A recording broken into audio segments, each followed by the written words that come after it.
आज की कहानी का नाम माँ का स्पर्श। कहानी महल में आपका स्वागत है। आज हम एक मर्मस्पर्शी कहानी लाए हैं। कहानी पसंद आए तो लाइक और चैनल को सब्सक्राइब जरूर करना। तो कहानी शुरू करते हैं। सुधीर एक मल्टीनेशनल कंपनी में बड़ी पोस्ट पर काम करता था। उसकी जिंदगी ऐशो आराम से भरी हुई थी, एक शानदार घर, महंगी गाड़ी और विदेश यात्राएं। लेकिन इस दौड़ती भागती जिंदगी में वह किसी को भूल चुका था, और वह थी उसकी अपनी माँ, जिसको वह भूल चुका था। गांव में सुधीर की माँ कमला देवी एक छोटे से घर में अकेली रहती थी। पहले बेटा फोन करता था, लेकिन धीरे धीरे उसकी व्यस्तता बढ़ती गई और माँ के लिए वक्त कम होता गया। माँ हर सुबह दरवाजे पर बैठकर बेटे की राह देखती, लेकिन उसका फोन भी अब महीनों में एक बार आता। एक दिन अचानक गांव से एक पड़ोसी का फोन आया, बेटा तेरी माँ की तबीयत बहुत खराब है, आ जा, उन्हें तेरा इंतजार है। सुधीर के हाथ से फोन गिर पड़ा। उसने बिना कुछ सोचे अपना काम छोड़ा और भागा भागा गांव पहुंचा।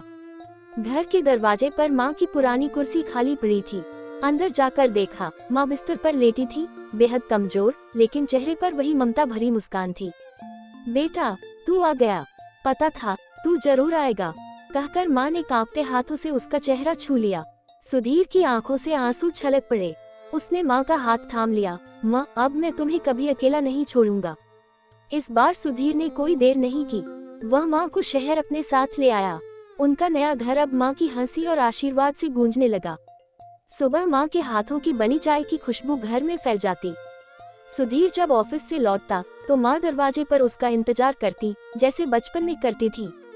रविवार को माँ और बेटे साथ बैठकर पुराने किस्से सुनते, हंसते और जीवन को नई उमंग से जीते। धीरे धीरे माँ की तबीयत भी सुधरने लगी।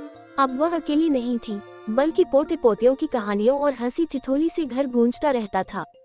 सुधीर ने महसूस किया कि असली सुख गाड़ियों, घरों और पैसों में नहीं, बल्कि माँ के आशीर्वाद और परिवार के साथ बिताए गए पलों में है। अब वह और भी मेहनत करता, लेकिन माँ के लिए हमेशा समय निकालता।